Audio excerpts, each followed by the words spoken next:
Okay, today I'm going to show you something very unusual. This is something I used to do at my last job where I pretty much restored old Datsuns and whatever came in the shop.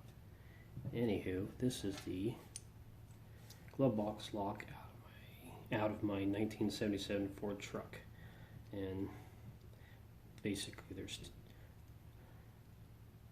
two major parts, three if you count this little thing, would be the latch. It's already taken apart, and also unfortunately because I took it apart, I lost the pieces, but as you see me put it back together here, and this slides in there, there's a spring that will hold this up, and it pushes it back down.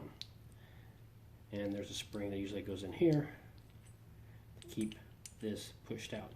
And then it's held together when this slides through here. I don't know if you can see it.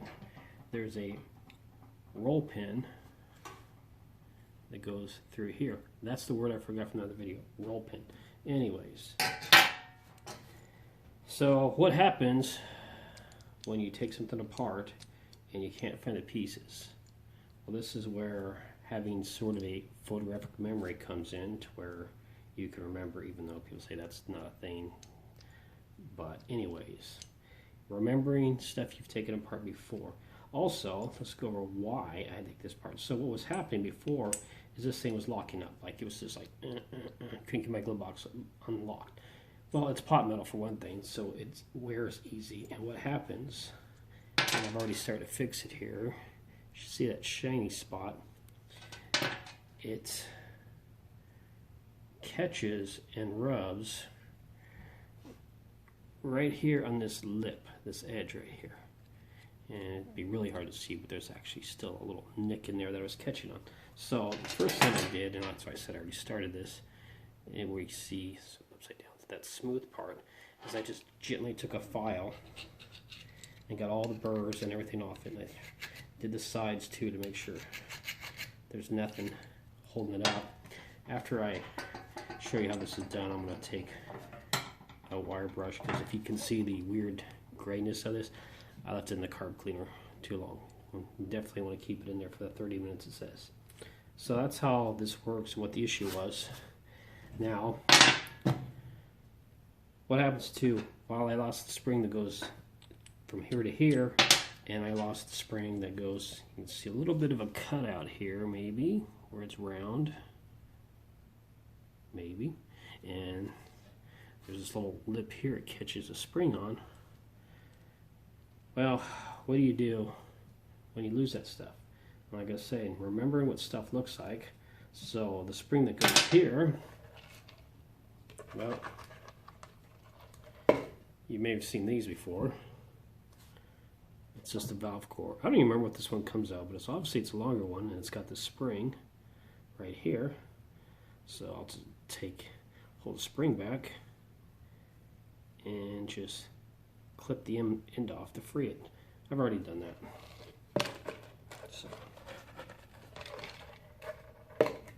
here's the freed spring. So if I put this, and then you're gonna have to use gravity to your advantage, or whatever word that wants to be.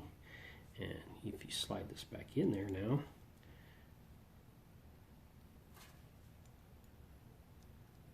and it's got enough spring tension, it's just about perfect. So if I put this back together, even without the other spring, and I push in it, it works. But of course, without this spring, it just wants to stay down. So where do we get the second spring that goes in here for that?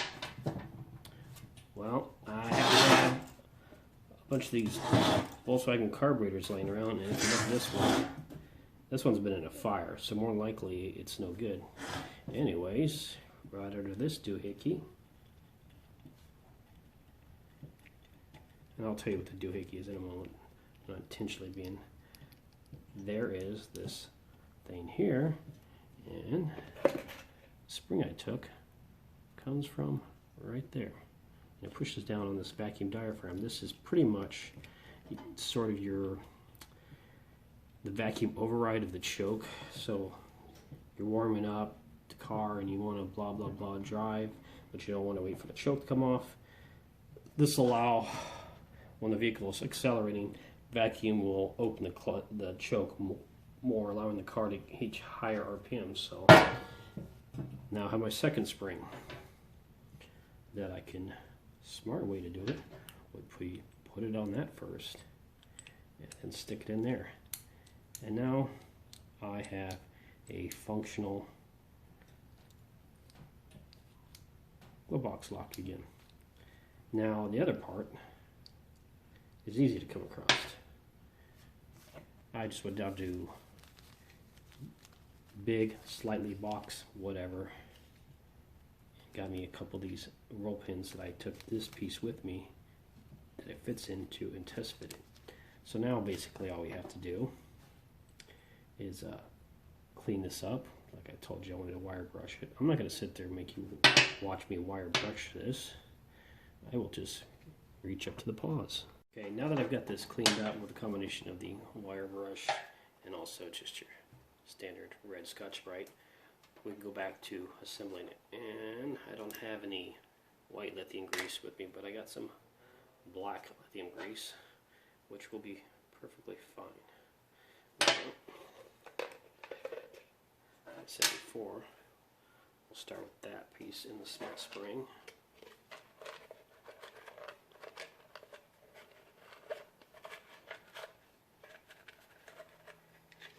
Take that out of there so I don't have to fight getting that with other stuff out. Roll pin, small spring, big spring. I'll leave the spare roll pin in there in case I drop it while I'm doing this. And first of all, I'll just dip this spring in a little bit of the grease. That'll also help it stick in there. And then just put it in there, give it a few boingy, squishy squishies, and then take it back out, see how much grease got on there. Let's just take this owl here, or all, depending on if you speak proper English, which I do not. And we can, come on spring, get back where you're supposed to. There we go, nice and smooth. Anyways, then we'll stick spring on here, and we'll get some more greasy, gross black grease and shove it in there. Put our piece back in, get a few squishies, and then, because we plugged the hole, it'll be fun to get this in there. Now we can start to insert the roll pin. There we go. And I guess I'll use the owl as my, of course I can use the owl to hold it up while I gently tap that.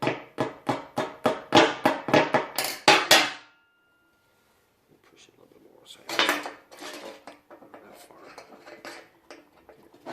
Get more hammer into that.